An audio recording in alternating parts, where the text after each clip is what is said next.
Like all lacrosse players, former Durham Turfdogs captain Brandon Turner dreamt of playing in the National Lacrosse League.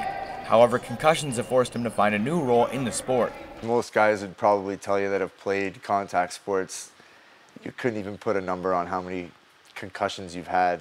The first time I had one playing lacrosse was like 2-3 years ago. I was playing with the Rochester Nighthawks at the time, and I'd received one in training camp, and then they had shut me down for 8 months.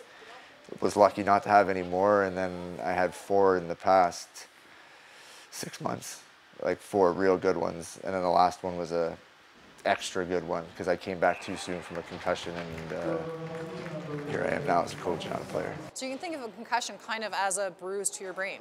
So the brain has moved around in the skull and hit either side or both sides of the bony skull, and there can be bleeding, and that bleeding can get worse over time after that initial hit. So that's why they always say, you know, you want to monitor your symptoms for a period of time after your hit, because if there is a bleed, you know, your brain is a small cavity, and if it fills up and the pressure gets larger, your symptoms are going to get worse, and potentially, if it's really bad, they could be life-threatening. With increased awareness and more of an emphasis being placed on concussions in sports, the outlook and perception of lacrosse and head injuries is starting to change.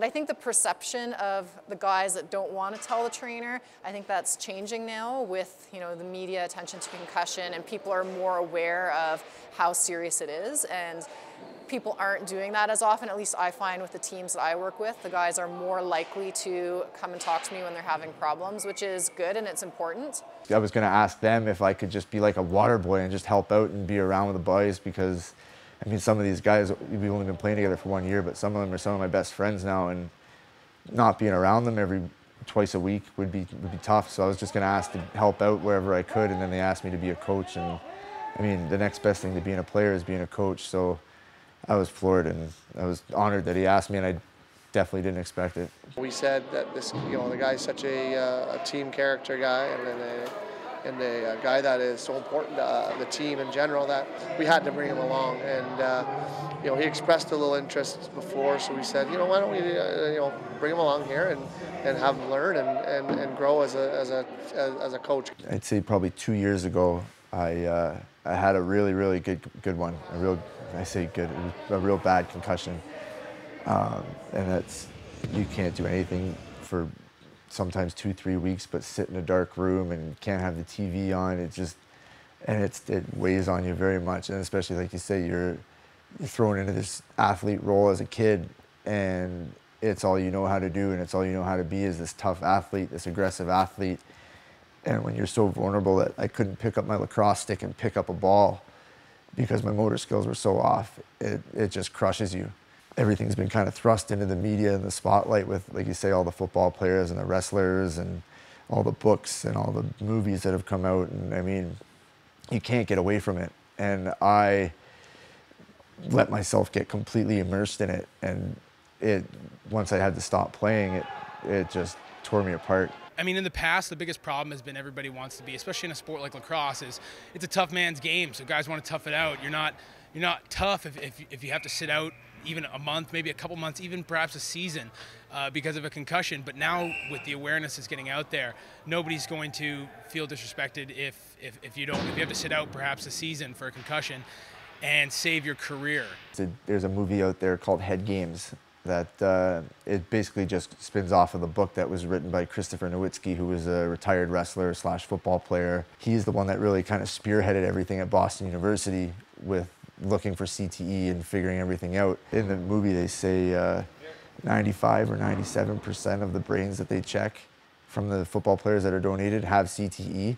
Scientists at UCLA claim to have found the holy grail of brain research. They can now detect the disease known as CTE in living patients and not just through autopsies. For them to be able to find it in living people, that's huge. That will save who knows how many lives. So I do think that it will change how everything is looked at in sports in terms of how everything's played and how the rules are looked at, and even how everything's diagnosed. There's still countless people, I'm sure, that the trainers they whisper in the guy's ear, "Are you okay? Do you need me to really take you to the dark room?" And players, "No, don't do that, don't do that." And they still they let that guy go out there and play when really he should be going to the dark room and getting tested and getting checked out. I mean, especially now, like it's kind of like it's not even 6 months after one tragedy, there's another tragedy, whether it's hockey players or football players. So, I mean, I know lacrosse isn't in the spotlight, but there's a lot of contact in lacrosse and a lot of head contact. So I'm sure, I mean, they fly under the radar because they're lacrosse players, but I'm one of countless guys that are dealing with whatever I'm going through. I've tried to put some more awareness out there for it and make sure that there aren't any more Brandon Turners, to make sure that the guys that really have a lot of potential in the game get to realize that potential instead of having their careers ended early by something that they could have prevented. If I knew 4 years ago what I know now, honestly, I probably would have stopped playing then. Brandon is making the most of his transition from player to coach, and his National Lacrosse League dreams haven't been dashed just yet. I'd love to be a head coach, obviously. Every assistant coach would like to be a head coach, and I'd love to coach in the NLL. That's at the highest level, and guys wait 20, 25 years to even get a chance to be an assistant coach on a pro team. And here I am, not even 3 months after stopping playing. I'm assistant coach on a semi-pro team, and I mean, the sky's the limit at this point in my eyes.